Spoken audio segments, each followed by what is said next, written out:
Hey everybody, this is Joseph Dunnigan.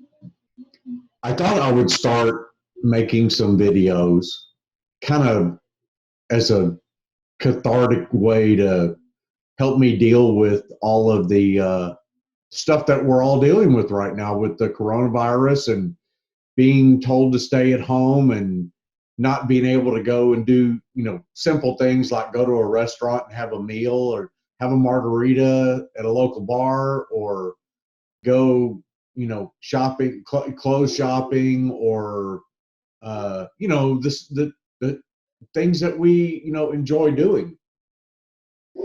And this first video I wanted to make, uh, a friend of mine that lives in New Zealand.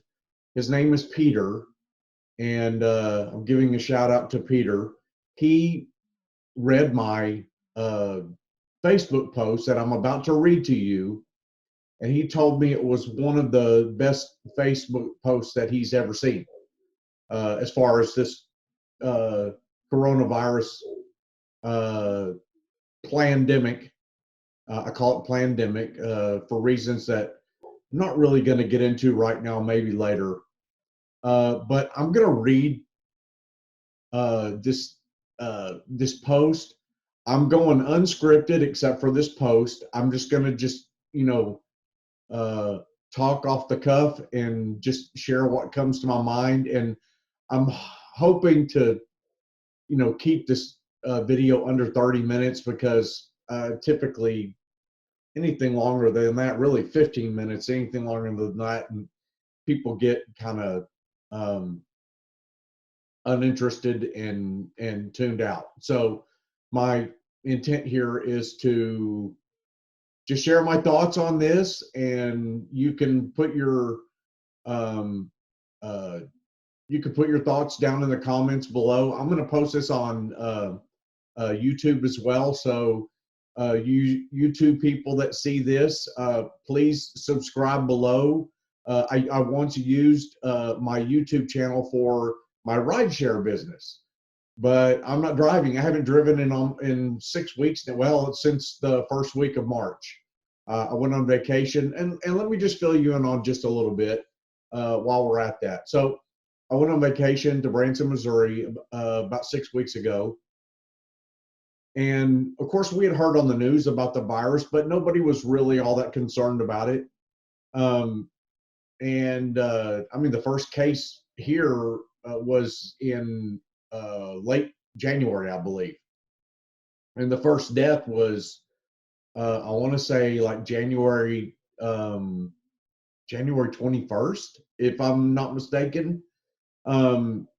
So we went to Branson, Missouri. We were around thousands of people. We went shopping, went to shows, went to restaurants, and there was nobody there that was really concerned about this.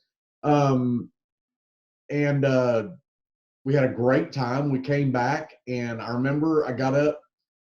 We got back on a Tuesday, and I got up Wednesday morning to go to work. As many of you know, I'm a Uber and Lyft driver, and I got up to go to work, and my mother tells me, I wish that you wouldn't go to work. And she explained to me her concerns. And so I thought, okay, well, I'll stay home for maybe a day or two and kind of look this over and see what's going on. And of course, now that conversation has turned into 6 weeks later, 5 weeks later now, since I have not worked, 6 weeks since I haven't worked, 5 weeks since we have sheltered in at home. I mean, we have virtually not gone anywhere but the store, to our local Walmart or to, Costco's or Sam's or something like that for food. Um, we've lost those simple things that we love to do. One of my favorite things is to go into a local Mexican restaurant and having a margarita and eating some chipotle steak with rice and refried beans. And I know the restaurant owner. We've been friends for, gosh, probably 15 years, 14 years, something like that. So here's where I'm at now. I've had, a lot of time to see a lot of the conspiracy theories. Y'all know that I'm a huge conspiracy theorist. That I research this stuff all the time, and I've certainly over the last 5 weeks had a lot of time to uh, research, what's going on. I've seen some pretty far out stories, and I've seen some uh, incredibly compelling stories. One of the compelling stories that I have seen that I just keep coming back to is uh, all of the stories linking back to Jeffrey Epstein, the all the accounts of um, boys and girls and young boys and girls, teenage boys and girls, and babies even being kidnapped and sold into sex slavery. And I heard a um, statistic the other day that I thought was shocking. I almost am in disbelief of it.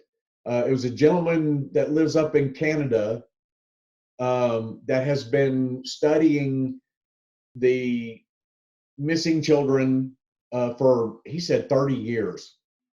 And I thought, I wish I could find the video, but I thought that he uh, told a very compelling story about things that are going on in the world. So I'm going to read you my Facebook post that I posted about 12 hours ago. It's now um, uh, Tuesday, April 14th. It's about 12:30 p.m. Um, and I posted this right after midnight last night. I actually just had this thought when I was going to take a piss. I was going to the bathroom, and it kind of just dawned on me. And so I came down. I hurried up and I came down, and I wanted to write my thoughts down and post it on Facebook.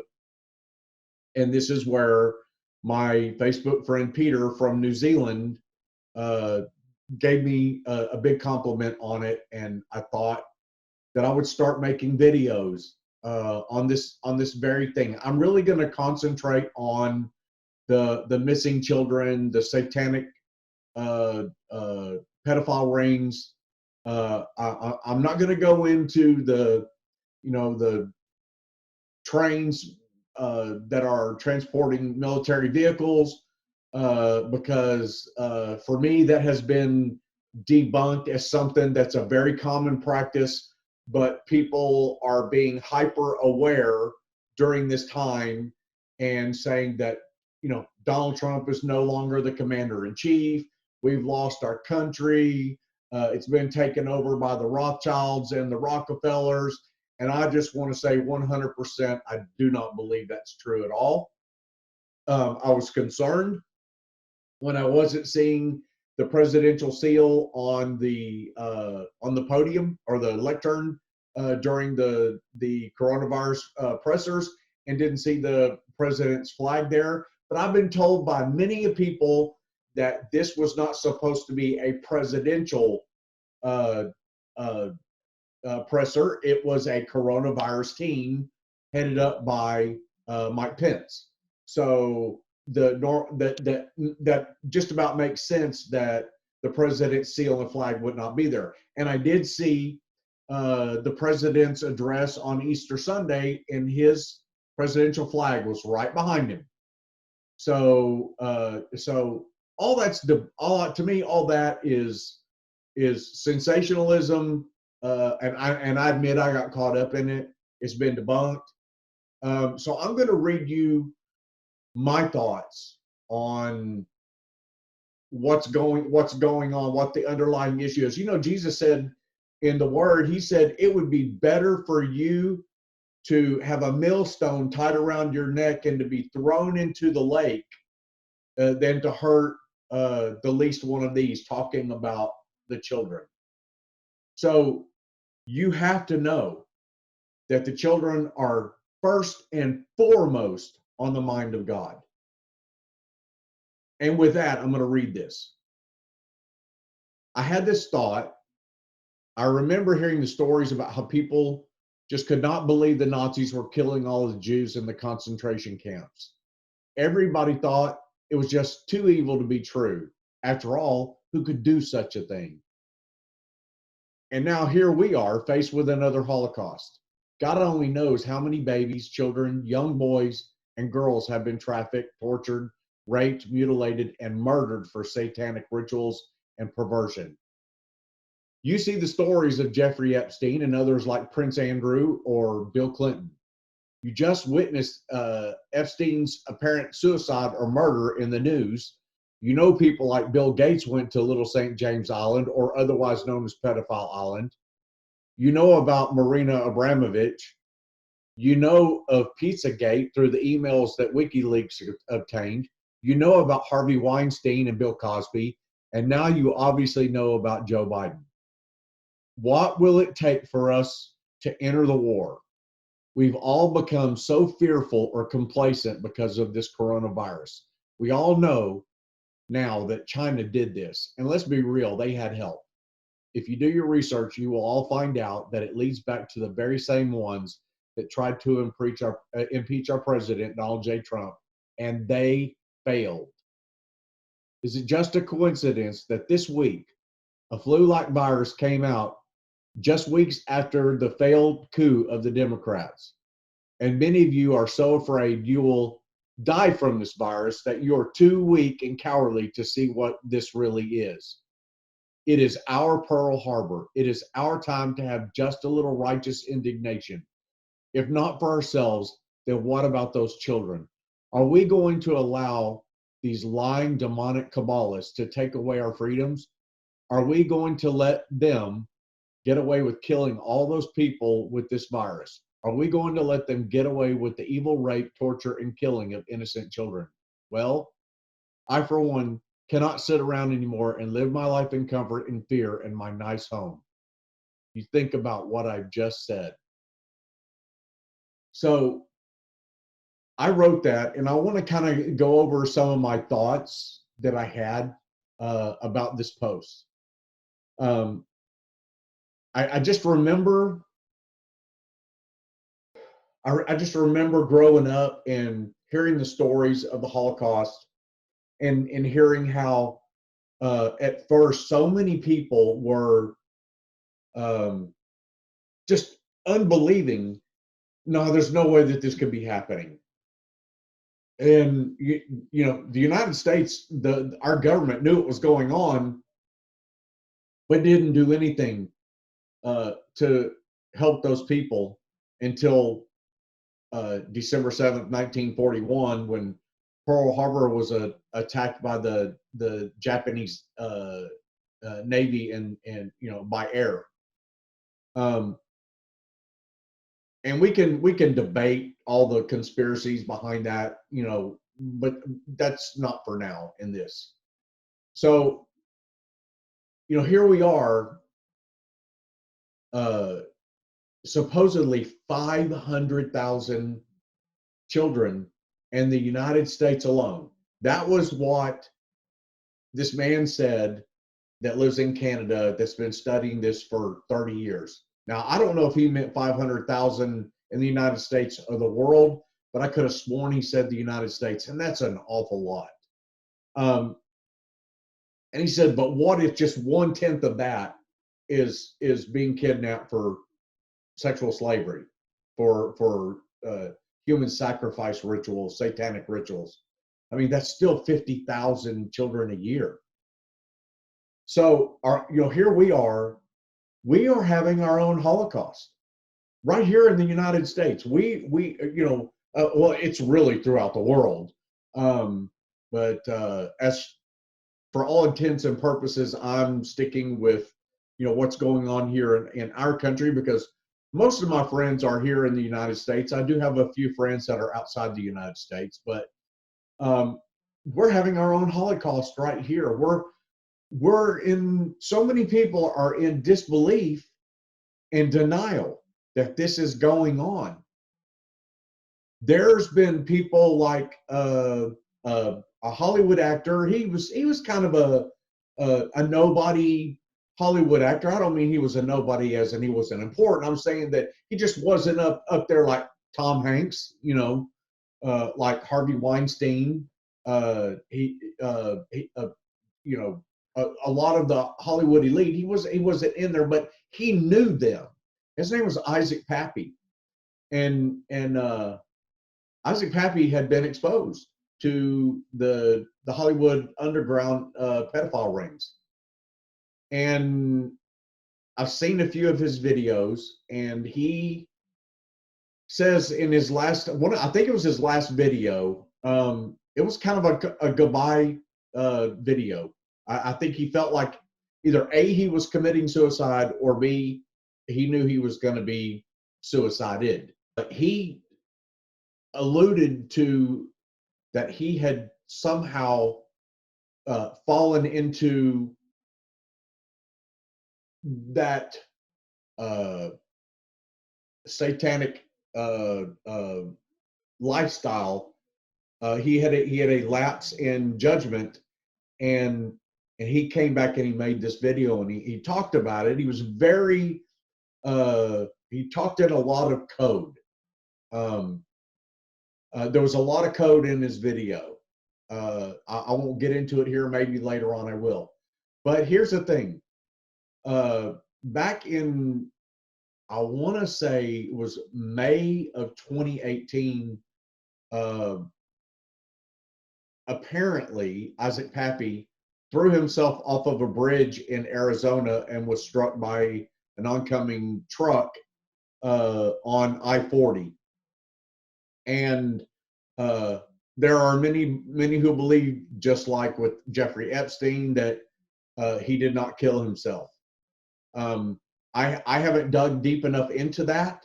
I can only repeat to you the things that I've seen in other videos that people like Liz Crokin. If you don't know who she is, she's a YouTube journalist. She had you can go and you can read about her. Her name is Liz Crokin, Liz, and then Crokin, spelled just like that on YouTube, and I believe that's also her Facebook name as well. And she's a long-careered, award-winning journalist. Has worked with Bill O'Reilly. Has worked in the White House as an intern, I believe. I'm trying to convey to you as much as I can remember about her credentials. But she just came out with a YouTube video. Now, this is the great thing about using Zoom to record my videos, because I can pull up different things and show you exactly what I'm talking about. So let's go. Well, I need to learn how to spell, right? Here, I'll tell you what. Well, here's a clip. So maybe this would be a good. I wanted to find the description, but you can find it. And this is going to be a clip. I'll play it right here. I'm hoping that my. But as I went down this journey, I forced myself to go consider, what if this is real? And the only person that was talking about this stuff was a girl named Liz Crokin, and the media had declared her completely out of her mind. But as I started researching some of the things she was reporting on, I was like, there's truth to what she's saying. Okay. So I want to talk to her. This is a little bit long. I'm not going to play it all. I started working in journalism at a very young age. I got my first job working for Fox Chicago at about the age of 7 years old. At the University of Iowa, I studied political science and journalism. One semester, I interned for Bill O'Reilly at Fox News Channel. My last year in college, I interned for the State Department's White House reporter, and that placed me reporting in the White House every single day for a few months. I went on to work for the Chicago Tribune, and my first boss there told me that everything that I should get should be checked over and This is over and important. over again and verified to death. That's how I was trained, and that's what true, honest journalism does. Started covering local politics and local hard news, and then eventually I got my own column for 7 years where I interviewed tons of celebrities, politicians, and musicians, and worked at Us Weekly. And then at one point I worked at Touch Weekly magazine. But then in 2015, I felt the need to get back to covering hard news. Listen to what she's going to say. I started working for Town Hall, and then eventually working and broke a lot of election-related stories. I worked in media for over 2 decades, and I never had any issues. I was very well respected. I basically was embraced by the mainstream media until I started reporting on people. Right there. So here's this woman. She worked for 2 decades in various forms of the media, whether it be newspapers or the news, etc. And she just said she was embraced by the mainstream media, which we all call the fake news, and until she started reporting on Pizzagate. And I don't know enough about Pizzagate, except that I can tell you that it has something to do with a place called Comet Pizza, and that there was a lot, supposedly in the basement, there was a lot of sex trafficking. There was very adult, almost satanic artwork on the walls. And what Liz Crokin basically discovered was I think she had been looking in the emails of Mike Podesta, and he was referencing words that had to do with pizza, but they didn't make sense. And I will probably do a video getting into this a little bit more. But with this documentary, Out of Shadows, you can go and watch it. It's an hour and 20 minutes long. It is it's probably one of the best made documentaries I have ever seen, full of evidence and proof that there is a dark pedivore, which is a new word that I've been using for, and those are people that are killing and eating children, babies. You're going to hear the words adrenochrome come up over and over again. What I'm trying to do is I'm trying to spark your sense of wanting to research on your own, because listen, I can come up and I can tell you a bunch of things. I'm no expert. I'm not a journalist. I'm not like Liz Crokin. I'm just somebody that's just decided to make a video, and I have decided to it's just kind of just something that's kind of healing for me, I guess. And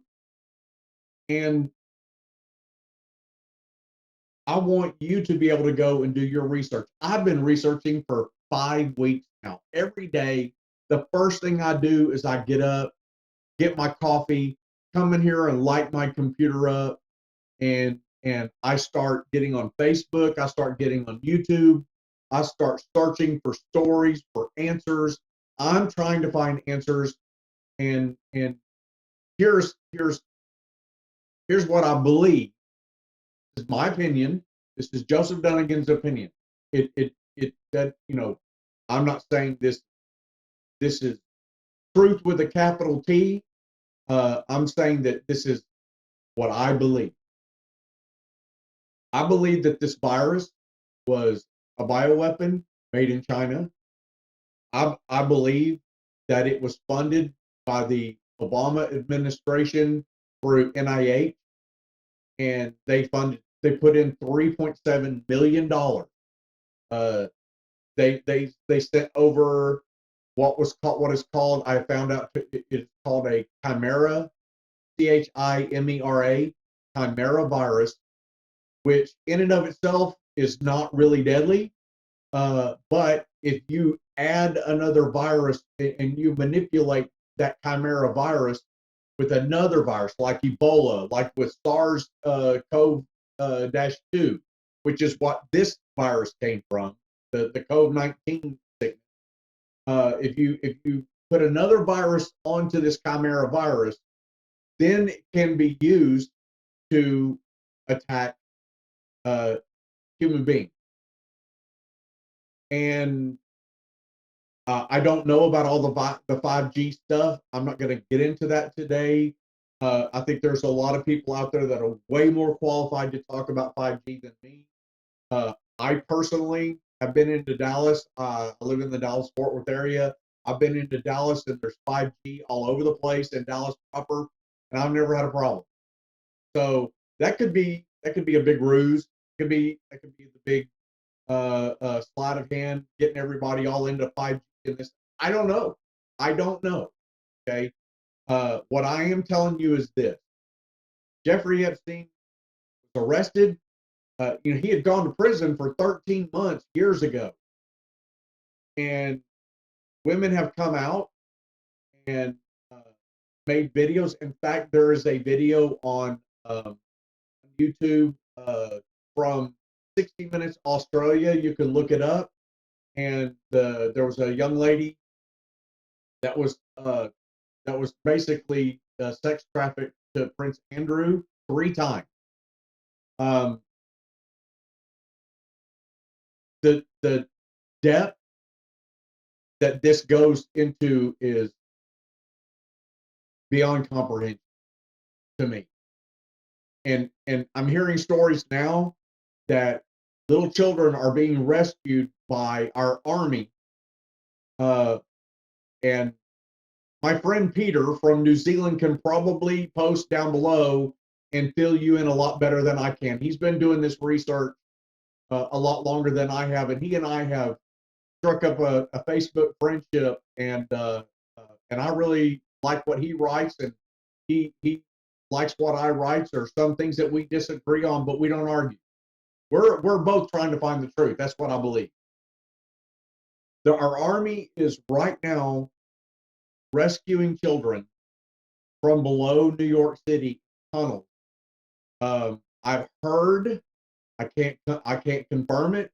I have heard that the tunnel that they're working on starts right under the building where the Clinton Foundation is, and it ends at one of the seaports.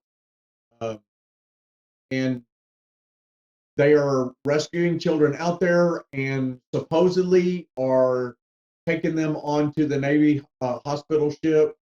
It's either Mercy or Comfort. I don't know which one is in New York and which one's in Los Angeles.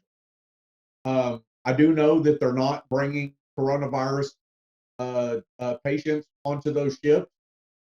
In fact, I heard the other day that there was only 23 patients on there, period. Obviously being kept very hush hush. I would assume that the reason why is because it is a ongoing mission, and they don't want it to be compromised.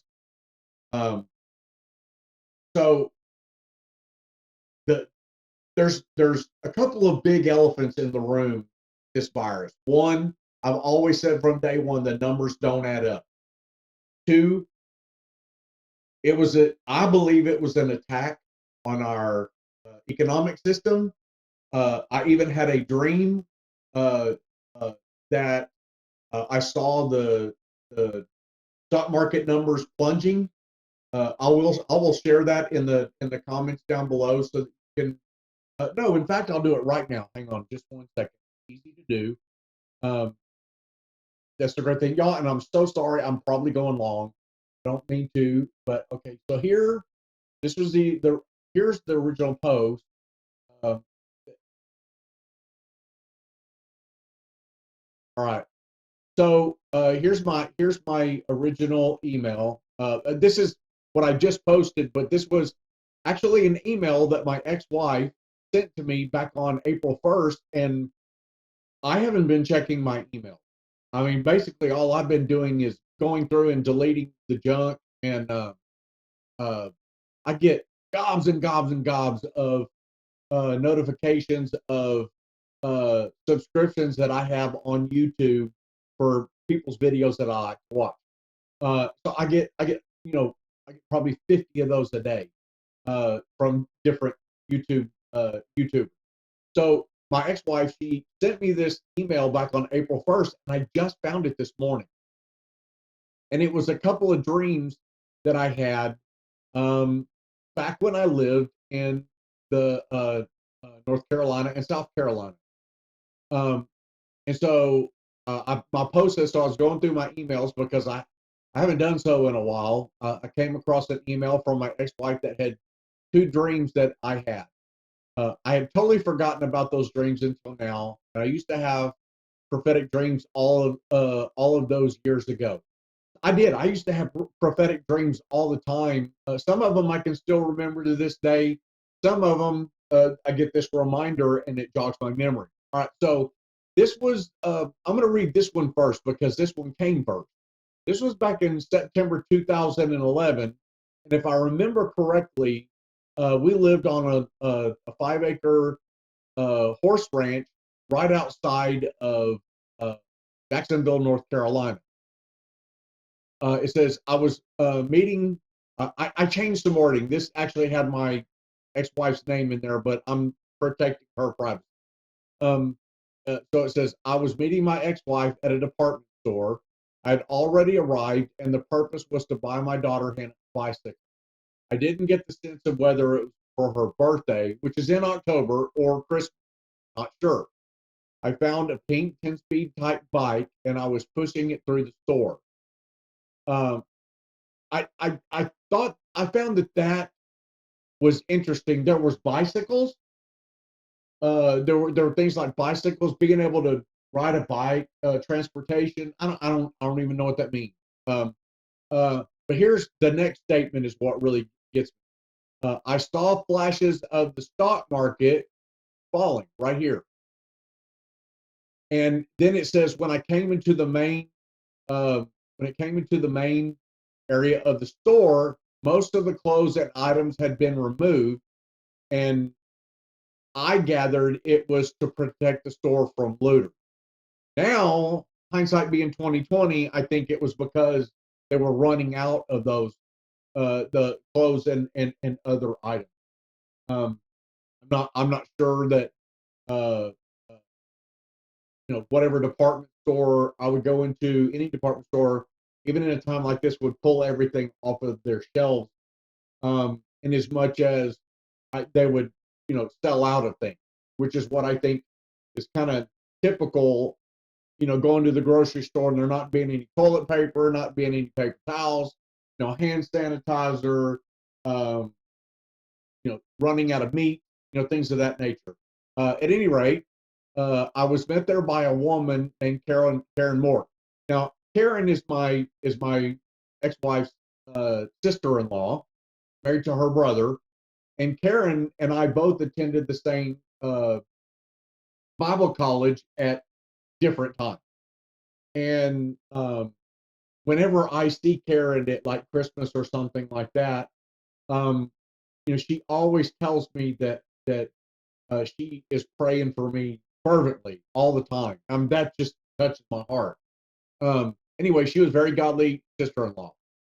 As I was pushing the bike into the open area of the store, a woman fainted and hit her head on the floor. I yelled out to those around her to check her head. She hit her head, check her head. I then walked up to the woman as she gained consciousness. She asked me if she had passed out. I acknowledged that she did. She then told me that all of what was going on was just so shocking. When I read that this morning, it made me instantly think about all of this stuff with the child sex trafficking, and I am one that believes that soon and very soon we are about to be so shocked at what is close. In fact, uh, the man up in Canada that's been studying this for all these years, I've got to find his video. He said that he believes we're going to be so shocked that we're going to weep for days. And so I'm going to read this other dream. Now, this other dream was on July 1st in 2012, and at that time we had moved up to Fort Mill, South Carolina, and we were going to Morningstar, and we lived in this townhome right on a small lake. We had lots of friends around there. It was a really cool time. And in the dream, it says, okay, so it says, I was on the USS Petrel. That was the actual ship that I was on, ASR 14. You can look it up on Google. It's the USS Petrel ASR 14. I actually served on that ship for 4 years. In my dream, I was talking to my shipmates and was telling them God's judgment was coming. They were getting their weapons out, but I knew that was useless. And the last part of the dream, I was thinking I should warn somebody higher than my crewmates. So I went to the captain's door to warn him about God's judgment. And it's funny because I just thought of this. The captain's stateroom was on the second level above the main deck, right across from the radio room that I worked in. So I on any given day, I would go and knock on the captain's door and take him messages and talk to him about anything pertinent. And sometimes I would even walk in there. Now we had two different captains on the time that I was on the ship. The first one was kind of standoffish. Second one was more down to earth. He was very authoritarian, but he was also real, and you could talk to him. And I always admired that about him. And I think his name was Captain O'Neill. And I might be wrong, but anyway.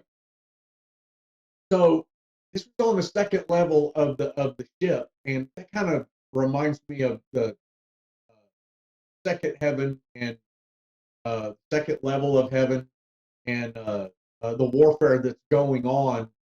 And the captain, the captain could be an angel. I don't know. I mean, it was just, to me, it was very important that I wanted to go warn the captain. But I mean, the captain, he would know everything. So at any rate, I realized there were no weapons of warfare aboard. That frightened to me. Now, my ship actually was not a warfare ship. It was a submarine rescue ship. And we did have, I think, a mount with that a 50 caliber could be put up there. We had various rifles. We had various 45 semi-automatic handguns for those, especially who were on watch. But we obviously no torpedoes, no missiles, no nothing like that. So it says, I realized there were no weapons of warfare aboard. I mean, that just really speaks to me about the weakness of the church. They were stripped of real power, and it's funny because I've been writing lately about following the Torah and pointing out the things about Easter being a pagan holiday, eating ham, when Jesus sent a herd of pigs into the sea after he had cast out legion from two Gadarene demoniacs. And it's, we have been stripped of our real power because we have a form of godliness. This is in the Bible, and I've got to find these verses. I want to back up everything that I say with evidence or scripture, depending on what I'm talking. They were stripped. I mean, we have a form of godliness, but with no power at all. We're so religious and so traditional, and Jesus said that tradition is death. Is death. But he says here he says about the Torah. Now I want you to understand what I mean by the Torah. Okay, everybody knows the Torah is the first 5 books of Moses. Okay, and within the Torah is the law or the commandment. Now there is the 10 commandments or 10 laws, and then there's dietary laws. There's temple laws. There's different laws in there. And in fact, I think there are. I heard a number of like 614. I'll find out that number and I'll do it. Maybe I'll post it in another video, or I'll put it down below in the comments. But Jesus said that if you love him, keep his commandment or his Torah or the law. Okay. And you hear this from Christians all the time. Well, I'm saved by grace and I'm no longer under the law. And I'll say, and I'll point them right back to that verse that says, if you love me, that's Jesus saying, if you love me, keep my commandments. Well, Jesus didn't write any commandments, okay, except for the commandments in the Torah. He did say, I give you this new commandment: love your God with all your heart, soul, mind, and strength, and love your neighbor as you would love yourself. But that's all in the 10 commandments. The very first one says, love your God with all your heart. The second one says, have no idols before you. So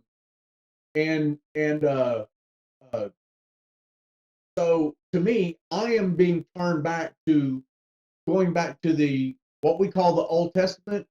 People think that there's an old covenant and a new covenant, and the fact of the matter is there's only one covenant. Okay, God made a covenant with Abraham, and we, because we are saved and we are grafted in, we are of that covenant, which is the physical blessings, the land, the crop, the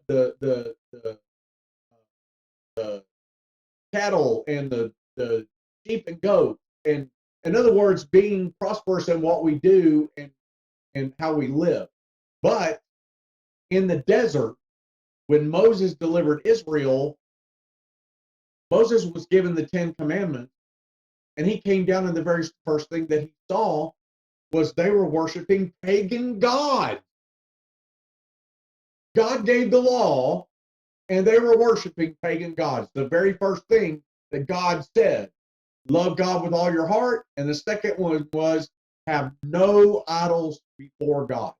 And what were they doing? They were worshiping a golden calf, an Egyptian pagan god. So, what am I saying about all this? My point to all this is that right now I believe that we are being shaken out of our slumber.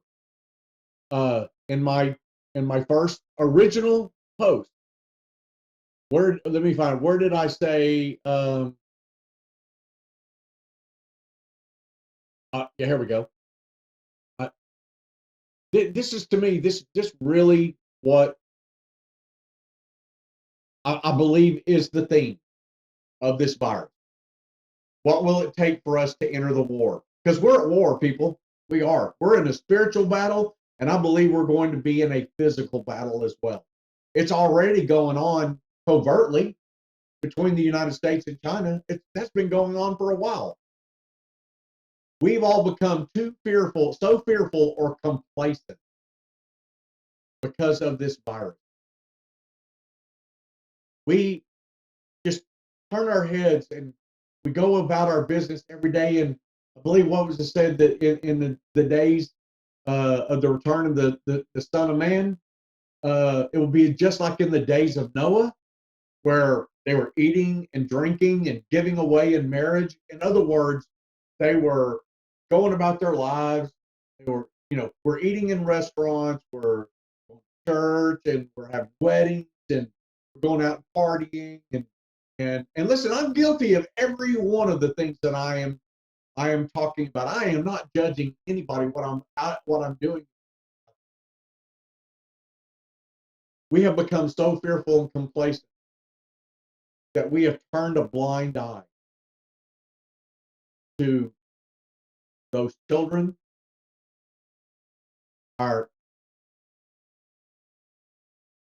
We have turned away against God. Jesus said, "Love me, keep, do my commandments." Read into that how you will. What are the commandments? You remember there was no book of Matthew, Mark, Luke, or John. There was no book of Acts written. There was no books written of Paul. The book of Revelation didn't even get written until probably about 96 AD. It could have been sooner, but I doubt it. Those books had not been written. So what was Jesus talking about? He was talking about the Torah. Jesus was a Jew. Every Jew knows what the commandments are. The commandment is the law. The law is not put there to be a stumbling block for us. The law is put there for us to know what sin is and to not do it. Now, we are to live holy as He is holy. I know this and you know this. But do we do it? I haven't been. But I'm having this rebirth. I'm having this awakening to truth. We've been lied to in our churches. Everybody, the first thing when I bring up the Torah or the commandments or the law is, those were Jewish laws. Oh, really? Really? Does anybody even know what the definition of the law is? Jewish is? It comes from the tribe of Judah, and it didn't come. They were not called Jews until the tribes split. The 10 tribes to the north, and Judah and Benjamin to the south, and that's when they started becoming Jews. When was the law written? The law was written in the desert hundreds of years before that happened. They were Israelites. They were always pointed out as Israelites in Egypt and in the desert. They were not called Jews, and that is the mistake that we make. God formed a people through Abraham. They were called the Hebrew in Egypt. They were called the Israelites. They were not called Jews. This is not a Jewish religion. This is a Jesus Christ faith-based enigma. Or is it a mystery written in an enigma, or an enigma wrapped up in a mystery? That's what it is. It's not a religion. We turned it into a religion. Passed down through the ages. Started with Constantine in the 4th or 5th century. Can't remember. Which birthed the Catholic Church. I'm not trying to offend anybody that's Catholic, but not only is the Catholic Church, but pretty much all of the Protestant denominations are teaching false doctrine, which I'm not going to get into right now. So I'm going to wrap this up. I've been speaking now for over 45 minutes. I thought I was going to keep it down to 30, but I'm a talker. I can't help it. So I'm going to end this video for now. I've given you a lot of food for thought. I hope that you'll watch this and take to heart, hear my heart, I'm not trying to put anything, I'm not trying to put religion on anybody. I'm not trying to force what I believe down your throat. I'm only giving you what I think, what my opinions are. I'm stating that right now that that these are my opinions, and my opinions certainly are going to change. They do every day till I learn what truth is. That being said, this is Joseph Dunnigan. Thanks for watching the video. And till then, till the next video, I say